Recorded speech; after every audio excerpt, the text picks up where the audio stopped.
Hey everyone, you're watching We Had That, and in this video I'm going to talk about the two different Star Wars Snaggletooth figures from 1978 and 1979. Let's start at the beginning.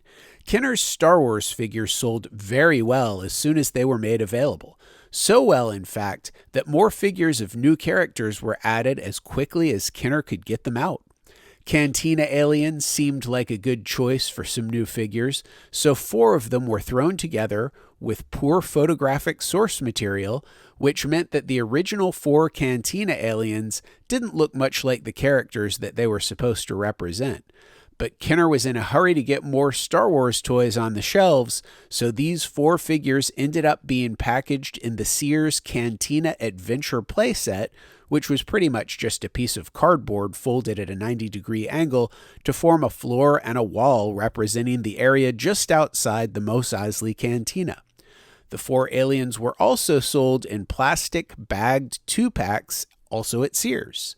For the most part, no one at Lucasfilm said anything about the strangely designed figures. The figure of Greedo had a head that looked pretty good, and aside from missing the vest he wore in the movie, his outfit wasn't too bad either. For Hammerhead, they had a good head sculpt, but a totally different outfit from the one he wore in the movie. But he was only in the movie for a second, so I guess that didn't really matter. I have to imagine that when they got to Walrus Man, who wasn't dressed as he appeared in the movie and had a significant role in the movie, the conversation went something like this. Are you guys good with this? Yeah, sure. But, there's a clip in the movie that just focuses on his hairy brown hand and his arm in the orange jacket sleeve. Yeah, we'll sell 1 million of them. He's fine. But then they get to Snaggletooth, and for some unknown reason, someone took issue with the figure and said, Whoa. I know we let these other 3 slide by, even though 2 of them, Greedo and Walrus Man, actually had significant roles in Star Wars. But the guy you're calling Snaggletooth, the guy who was only in the movie for like 2 seconds, we're going to randomly have a problem with this one and make you guys redo him. Or at least make some significant random changes, like get rid of the boots. You never see his feet in the movie. I said no boots. So Kenner gave him a new set of legs, this time short legs with no shoes, painted him red, and called it a day. And this time, Lucasfilm said, okay, that's close enough. This new red-suited Snaggletooth then replaced the first blue version Snaggletooth in both the Cantina Adventure playsets and the bagged Sears 2-packs. The red suit version of Snaggletooth then went on to be released at retail stores everywhere on a standard Star Wars card as well. His first carded release came out in either late 1978 or sometime in 1979, depending on who you ask, along with the second wave of Star Wars figures. At some point, probably well after the movie had been released and both Snaggletooth figures were already in the hands of kids, someone decided that these aliens were from a species called Snivian, and that other species disrespectfully referred to all Snivians as Snaggletooth.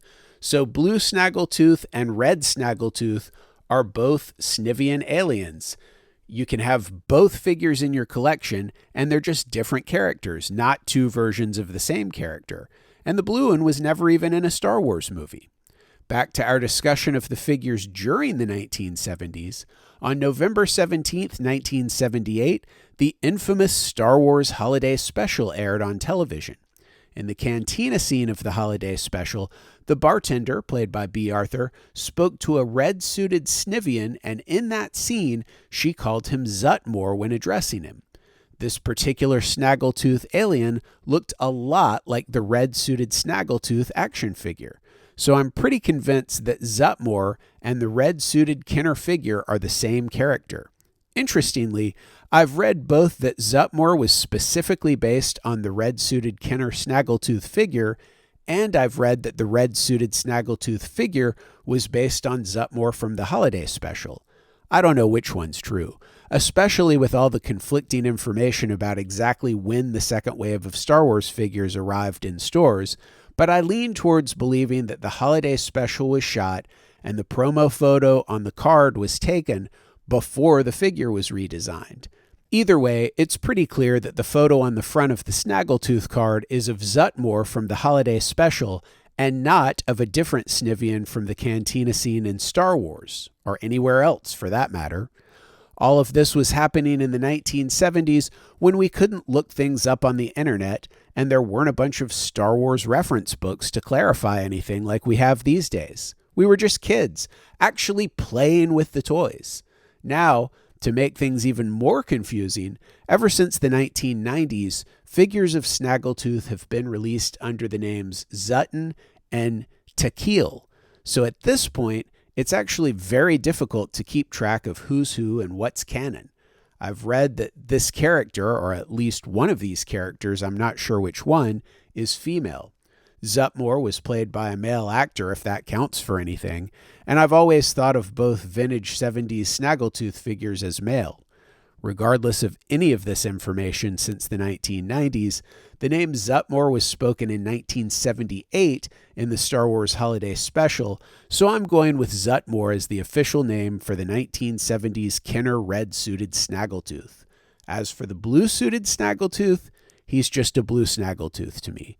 And by the way, of the two vintage Snaggletooth figures, he was the one that I played with more as a kid. What about you? Did you have either the blue-suited or the red-suited Snaggletooth as a kid? Did you even know the blue-suited Snaggletooth existed as a kid? Which one did you like more back then, back before any of them were worth more money than just a few bucks? Tell me in the comments below. Also, please give this video a thumbs up, and if you have a chance, it would be great if you would share it on social media. If you enjoy my content, please subscribe to my channel and hit that notifications bell. And one last thing. If you're a fan of toys, you should know about ToyLanta, the biggest toy show in the southeastern United States, held annually just north of Atlanta, Georgia. Visit ToyLanta.com for more information. As always, thanks for watching.